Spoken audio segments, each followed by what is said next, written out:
星野シャナのスターライトラジオ。こんばんは、星野シャナです。お久しぶりでございます。そうしばらくね、なかなか雑談みたいな時間が取れていなかったので、ちょっと今日は久々に気合を入れてお話ししようかなと思います。はい、今回のテーマですが、イマーシブフォート東京のお話をしたいと思います。はい。いや、一時期話題になってましたっていう言い方でいいのかわかんないですけど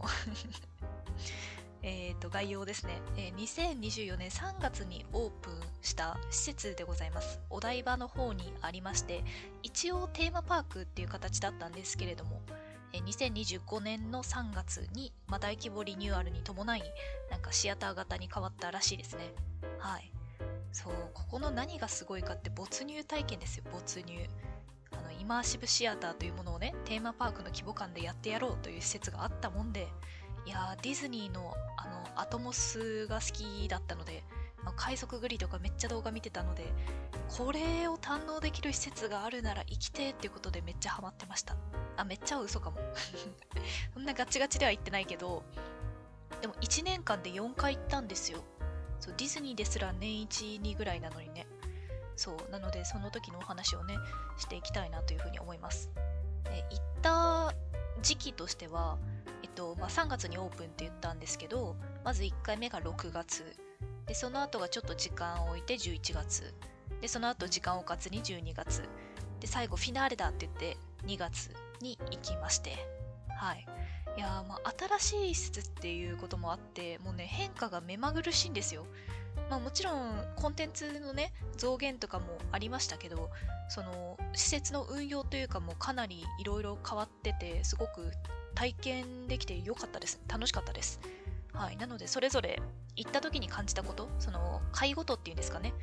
合計4回行ったんで、それがどんな風に変わったかを振り返りつつ、まとめておこうかなというふうに思います。はい。で、ここでちょっと注意事項なんですが、一部アトラクションのネタバレを含む可能性がございます。ご注意ください。規定としてはね、テーマパークだった頃はもう本当にネタバレ厳禁みたいなものもあったんですけれど、今ちょっとなんかね、リニューアルに伴って緩くなったりしているらしいので、おさらいをしましょう。まず、ザ・シャーロック。こちら課金コンテンツですね。元課金コンテンツか。今シアターだから全部払うもんね。そう。シャーロックはもう一応大丈夫らしい、ネタバレしても。はい。ので、喋れるところは軽く喋りつつ、内容にはそんなに踏み込まないとは思うんですけど、はい。喋りたいことは喋ります。はい。で、江戸花魁奇譚。こちらもネタバレは一応配慮はしてほしいけど OK とのことで。ただこちらね、体験できてないんですよ。後々説明します。はい。で、3つ目、東京リベンジャーズイマーシブエスケープ。これが謎解きの答え以外は OK とのことで、これも話していきたいですね。はい、で、今和の今和の国のアリス、イマーシブデスゲーム。こちらはダメ。ダメです。はい。何にも喋れません。体験した時期だけ後でお伝えしますね。ということで、早速初回から振り返っていこうと思います。2024年3月にオープンし、なぜ6月に行ったのか。勇気が出なかった。3月の時点では本当にね、常設のアトラクションっていうんですかね、と、あとシャーロックとオイランと通り部っていう形だったんですよ。そうだから、後半にイマーシブフォートが盛り上がってきた要因であるフォルテビータ事件簿っていうコンテンツがまだない時期だったの、当初で。それが6月ちょっと前ぐらいだっけ。そう、遅れて出てきて、これが私の求めてたやつなら行くかって言って行ったのが6月なんですね。はい。でも初訪問ということもあり、とにかく知りたい、もう何でもやってやろうという気持ちで入りました。はい。ちなみにですね、開園時間からちゃんと入ったのこの日だけです。他の日はね、遅刻しちゃった。いや、最初から頑張って入ろうとは思ってたんですけど、いろいろ準備したくなっちゃうって気持ちはね、皆さんわかると思う。行ったことある人なら。あそこの特別空間的なね、そうで気が緩んで遅れてしまったので、開園のなんでしょう、演出というか、最初から入るとどんな感じになるっていうのが知れたのはこの6月の初回だけでした。はい。で、この時はワンデーパス、フリーでアトラクション乗れるやつですね。と、課金でシャーロックを入れておりました。そう、初めてでね、やっぱり課金コンテンツやった方が満足度高いよっていう口コミだけは聞いてたので、じゃあまあとりあえずシャーロックからやってみるべってことで、はい、ワンデープラスシャーロックで入りました。いやー、楽しかったねちょっとね、今、何にも書き出してないから覚えてることしか基本的に喋れないんですけど、フォルテビータ事件簿で最初に絡まれた事件だけはすっごい覚えてるガルシア一派に捕まるイベントが最初でしたね。しかもあれです。セルジオだっけジュリアーノだっけセルジオが兄さんかな。そう、弟の方と一緒に捕まるやつあれが最初でした。そうだからしょっぱな入ってなんかね、人少なかったんですよ。6月マジで本当に人がいなくて、通り過ぎるだけで目をつけられるレベルだったので目つけられて、手に紐巻かれて連れてかれてバンって泣かされました。今になってはもう本当にいい思い出です。そう、6月ね、マジで人いなかったねこの時。そうだからやっぱり4回通って思ったのは、最初にどれだけ人が少なかったかこれ難しいところなんですけど、人が増えるとやっぱり巻き込まれる率は下がるから満足度が下がりやすくなるというのはあると思うの。ただ街並みとしてはなんか閑散としすぎて人少ないとあんまり見応えがないっていうのもあるのね。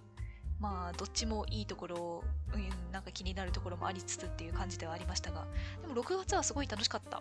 本当にね、初めての体験っていう感じで、まあフォルテビタ事件簿目当てで行ったと言いつつ、フリーのアトラクション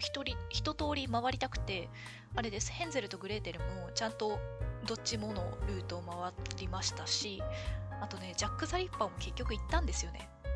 私ホラーダメなんですよダメなんですけど、やっぱりね、ユニバと同じ系列の方がお化け屋敷を作ってらっしゃる。そりゃ見たいじゃないですか、どんな演出するか。内装凝ってるって聞くし。いや、シャーロックとかもさ、結構舞台の装置というか、すごい作り込んでるよみたいな話を聞いてたので、いや絶対そんな中見たいだろうって言って入りました。で、先ほども申し上げましたが、マジで人がいない危うく一人で入るところだったからね、ほんと怖かったよ。そうだからね、後ろから知らないお兄さんが2人来たんで、あ、前の席どうぞ、来ない、いやでもって言ってるうちに、なぜかね、男の人1、私、男の人2みたいな謎の並び方で、はい、ジャック・ザ・リッパー体験しましたね。マジで怖かった。いやでも本当に中身見れてよかったわ。一般的なお化け屋敷なのかもしれないけど、いやでも私にとっては実際初めてのお化け屋敷だったんで、もう何もかも新鮮って感じでしたね。まあね、脅かされるところ予想ついたりしますよ。しますけど、やっぱしてても怖いのよ。いやー、なかなかね、こんな機会がないとお化け屋敷も入らなかったと思うんで、いや、いい思い出になりました。はい。まあ、6月、あと印象的だったのは何かな。まあでもやっぱ開園のインパクトは強かったな。それこそ美女と野獣っていうね、ディズニーのアニメ映画がすごい好きだったので、あれをねまさに体験している感じというかでしたね。いや本当にすごいの。開園時間の最善の中央にいたからね私いやなんかみんなあの時ねすごい気が引けてるというか、あんまりガッチガチに前に詰めようとするやつが誰もいなくて、いや隙間開けずに並ぼうよと思った結果、なぜか最前列の中央にいまして、そうで入ってったらさ、やっぱ左右からキャラクターたちがめちゃめちゃ出てくるわけよ。あれがね、なんか美女と野獣のイントロにすごい近い感じだった。本当にベルの目線を主観で体験してるっていう感じがして、それがすごい楽しかったですね。よかった。あとね、キャバレーとかも行ったんですよ。そうやっぱね、テーマパーク価格っていうこともあってお値段そこそこするなとは思ったけど、でも小レストランって考えたら妥当、いや安くねってなった。いや本当に本当にキャバレーはねマジで全人類が行くべきだと思いました。いやもう4回行ったけど多分4回ともキャバレー入ってるよいやすごいんですよ。そうショーとかもねいろいろ語りたいことあるんですけど、まだ6月しか語ってないんでちょっと次行きますね。あ、待って、シャーロックの話なんもしないシャーロックは面白かったですあで、初回のシャーロックは本当に神がかってて、がっつりネタバレしますね。セバスチャンと対マンしたの。すごくない？どれだけ人がいなかったかわかるでしょ？セバスチャンっていうね、精神医師。何も単語が出てこない。そう、精神系のね、医者、そう、医者のキャラがおるんですけど、なんか初め何も知らんくて怪しいなって言って付きまとってたら、なんか急にこっちに向かって話しかけられて、そうで、その時ね、私ともう一人ぐらいしか人がいなかったんですよ。そうで、なんか個室に通されて、1対1でおしゃべりしたって。いや、ビギナーズラックすぎるでしょうと思ったけど。そう。っていうのは、すごい、なんだろう。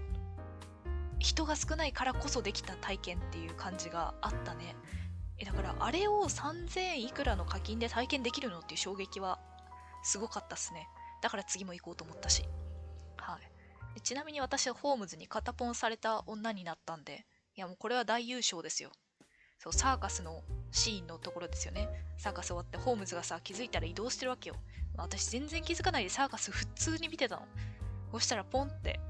手を置かれて、あ、これがイマーシブってなりました。はい、現場からは以上です。次、11月。はい、第2回の訪問です。11月結構半年近く空いてるじゃん。なんでって話なんですけれども。いやーね、イマーシブフォートハマったらやべえなって思いつつ、行きたいなって気持ちありつつみたいな、すごい葛藤してた5ヶ月間がここにありました。はい。で、なんで行く気になったかっていうと、ハロウィーンがね、あったんですよ。そう。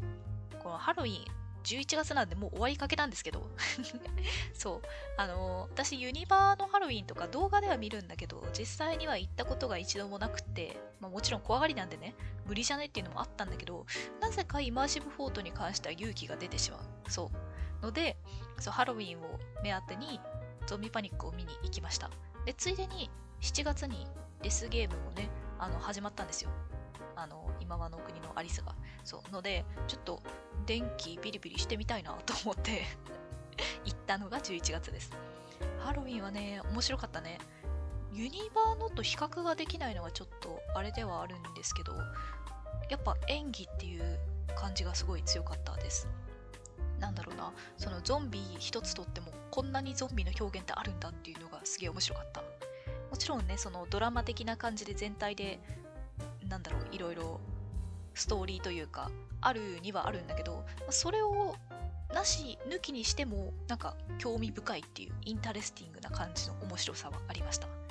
そうなんかでもね、やっぱゾンビパニック系の映画をカメ止めできるみたいなのは貴重な体験だと思います。はい。でデスゲームに関しては、中身触れられないけど、電流はね、おなじみのやつですね。よく CM とかネット記事とかで書かれてて、ビリビリするよって思ったより強いやつね。はい。一応まだね、やってるらしいんで、デスゲームもなんかリニューアルしてやってるらしいんで、よかったら私が言うのもおかしいけど面白かったです。じゃあ11月サクッと終わって12月はそうですね、花魁をやりたかったの。そう、花魁がマジでいいっていう話を聞いてて、なので尻込みしてたんですけど、よっしゃ行ったろうってことで、たまたま有給かなんかの日に花魁が空いてて、チケットが取れたの。そうで、調子に乗ってシャーロックも取ったので、当日行ったんすよ。中止になっちゃった。ああ、いやー悲しいよね。いや本当に絶望だった。だって当日の朝までチケット動いてたしね、ツイッターで中止情報もまだ流れてなかったの、行きの電車では。でさ、ワクワクで並んでんじゃん。でチケットかざそう、あ、もうすぐゲートだって言って前に進んでったら、なんか張り紙があって中止になりましたって書いてありました。残酷だね。そう、でもその日はシャーロック撮ってたんで、まあって感じでしたね。そう、いやでもね、やっぱ花魁を最初に行くスケジュールで立ててたから、結構なくなった絶望感はね、すごかった。いや代償がちょっとあまりにもでかかったね。でも結局あれだな、フォルテビータ事件簿がかなり充実してきた時期でもあったので、結局フォルテビータ事件簿をずっと追って、他のアトラクションをほぼ乗ってなかったかな。乗るなのかわかんないけど、あんまり体験せずに街中プラプラ歩きつつで、シャーロック見つつフィナーレ行きつつみたいな感じでしたかね。そう12月に行った回のフィナーレ、人質になりましたびっくりしたマジで。気を抜いてる時ほど狙われるんだなっていうのがすごいよく分かった。この時はシャーロックをね、2回目体験しに行ったんですよ。っていうのも、最初はマジでガラガラすぎたから、このある程度人気が出てきた時のシャーロック、そう最大何名でしたっけ？ 150？ 180 ぐらい。そうだから人多くなったらどうなるんだろうっていうのが気になってシャーロック行ったんですよ。で中身は割愛なんですけど、そう限定ドリンク美味しかったねっていう感じなんですけど、そうシャーロック出てくるじゃないですか。で、フィナーレ始まるな、ボスを見取りに行くかと思ってそう推しがボスだったのよ。そうだから行ってそうシャーロック出て、お手洗い行って、いい感じに整えて、よしボス見取りに行くぞって言って、手ふきふきしながら外出てったらお前って言われてシャーロックのバンダナもろくに片してないのにそうなんですよ、ボス直々に呼び出されまして、いやー本当にね、あの時のことは忘れませんね。銃口で指さされ、杖で刺されボス直々に人質にしてもらえるとは思わなかったんで。しかもあれよ、ヘルメス指揮官の代わりになる大事な人質をやらせてもらったの楽しかったわ。もうね、一生ないと思うわ、あんな機会ねいやーでもちょっと後悔してるというか、申し訳なかったのはね、従順な人質すぎただからボスに立てって言われて、私すごい綺麗に両手でね、スカートをパンパンって払いながらめっちゃ綺麗に立とうとしちゃったの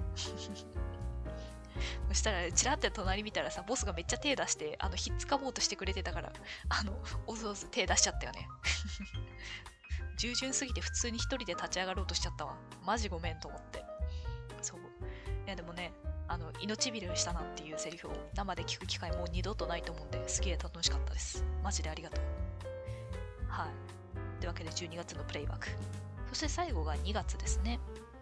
2月はあれです、フォルテビッタ事件簿がいよいよフィナーレになったぞっていうのを聞いて、いやーさすがに1回ぐらい見ときたいなっていうことで、行きました。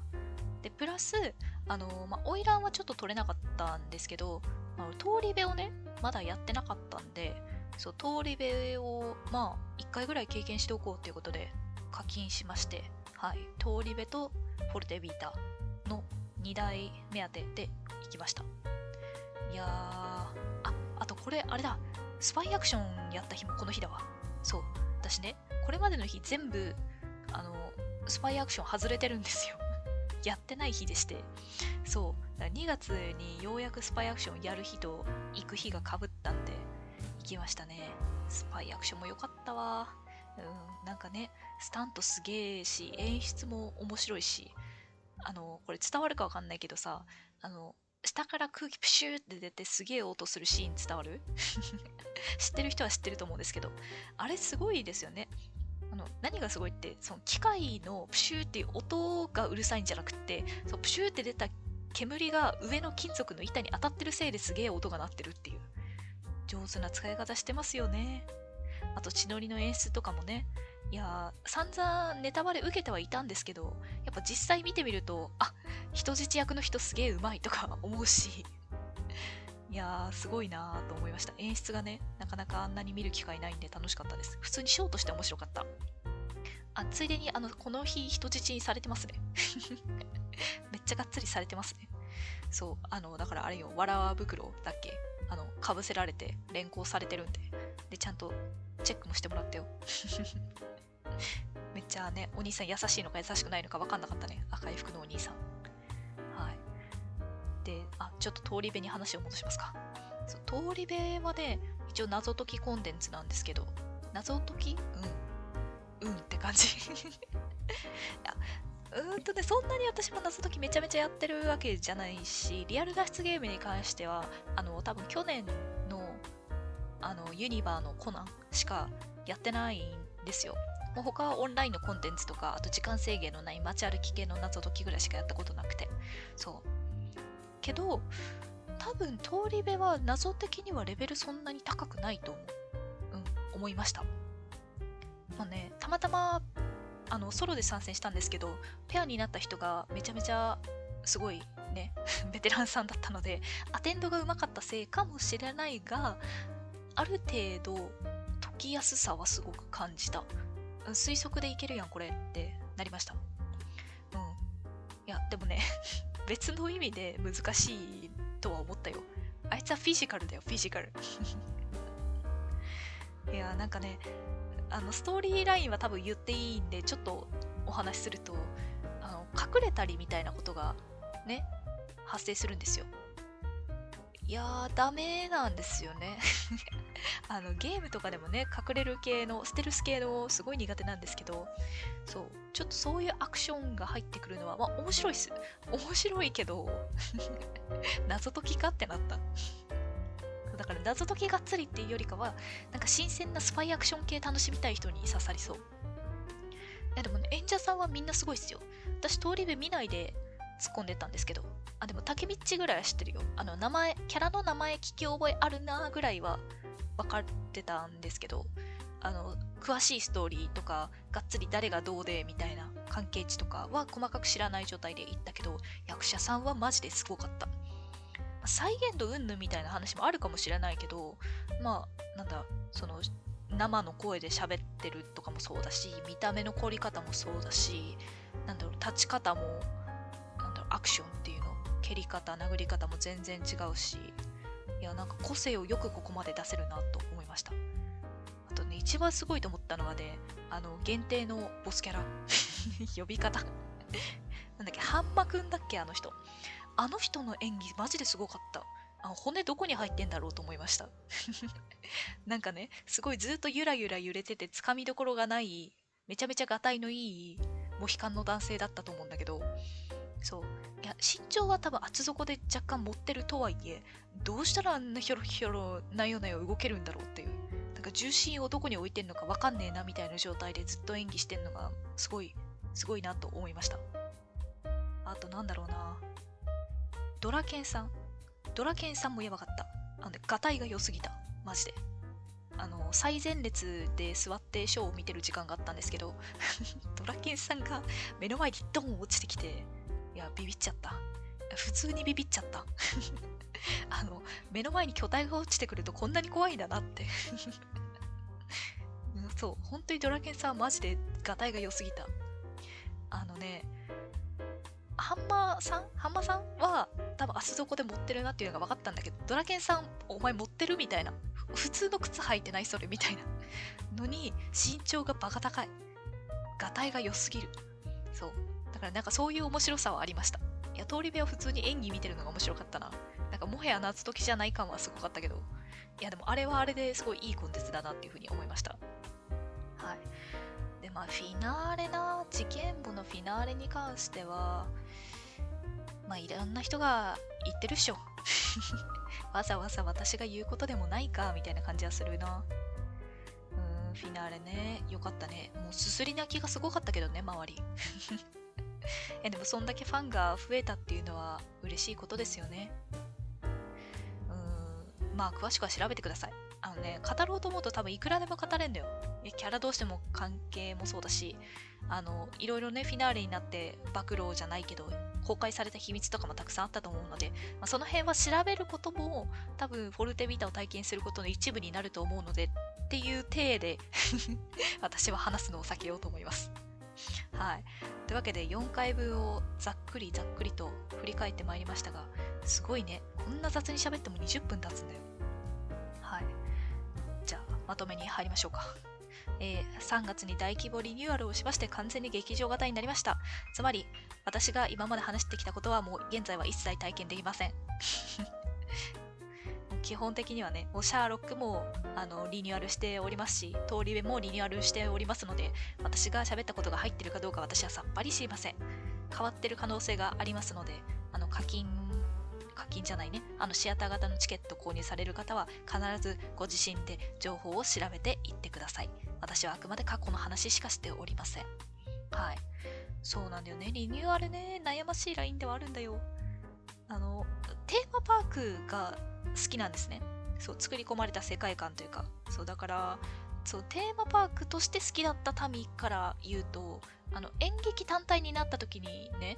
どうしてもお金とのバランスってやっぱ気になっちゃうんです。そのテーマパークに入るっていう感覚で払うお金と演劇を見るっていう感覚で払うお金の価値観がやっぱ若干まだ違くて、そこのズレがあるんですよ。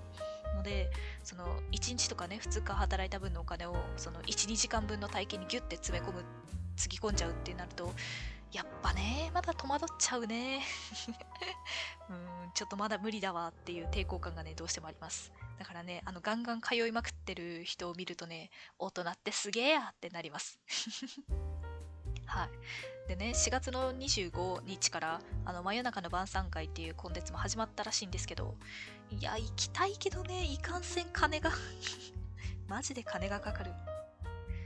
そうだからね、ちょっとしばらく行けないかもなと思いつつ、ツイッターは結構漁ってますね。もう噂だけを噛み締めて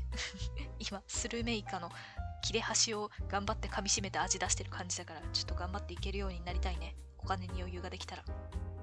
はい。まあそんなわけで、これからのことはさておきね、そう晩餐会とかはまあさておき、私がこの20分間喋った4回分の経験は本当にマジでもう一生できないかけがえのないものであることは本当に確か。だね、この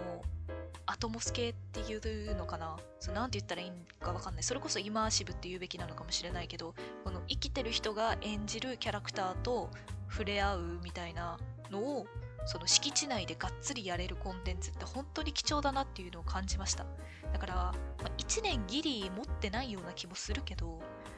でもこんだけ長く続いたの本当にすごいと思ったの。ディズニーをね、なんやかんやあって海賊グリとかなくなっちゃいましたから、